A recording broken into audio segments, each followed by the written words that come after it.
其實我參與 BSV 電影嘅拍攝，主要係源於我對成人題材藝術表達嘅熱誠同埋好奇。咁其實咧，從細咧我就比較對一啲少人講起嘅話題特別有興趣嘅，尤其是嗰啲係關於一啲禁忌、探討慾望同情感邊界嘅作品。大個咗之後，我接觸到更加多獨立嘅創作同埋成人影視，我發覺呢類內容咧，其實可以更加有深度，唔單止係感官嘅刺激，而係能夠反映現代人嘅孤獨同埋自我認同。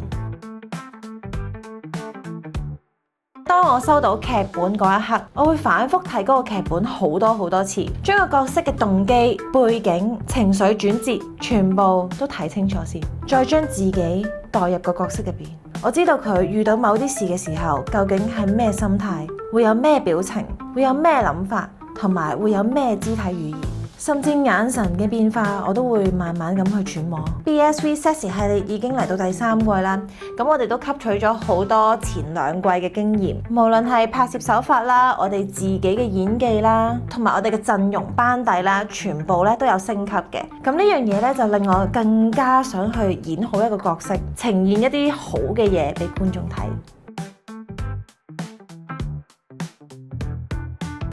其實我覺得咧，我哋已經係帶領咗香港嘅情慾市場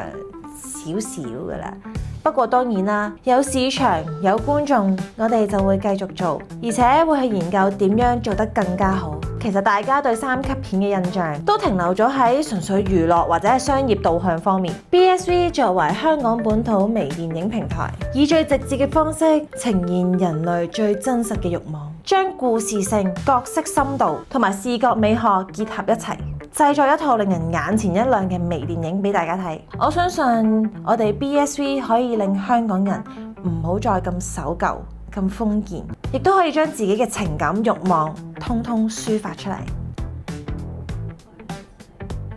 短期內咧，我希望我自己嘅演技啦，可以有更大嘅進步，係俾觀眾感受到嘅進步。希望自己跟住落嚟都可以參與一啲唔同類型嘅作品，令自己有更加大嘅成長空間。長遠啲嚟講咧，我就希望香港嘅成人影視內容咧可以更加多元化，更加多作品可以俾觀眾睇，同埋希望呢個行業唔好再俾人貼上負面嘅標籤。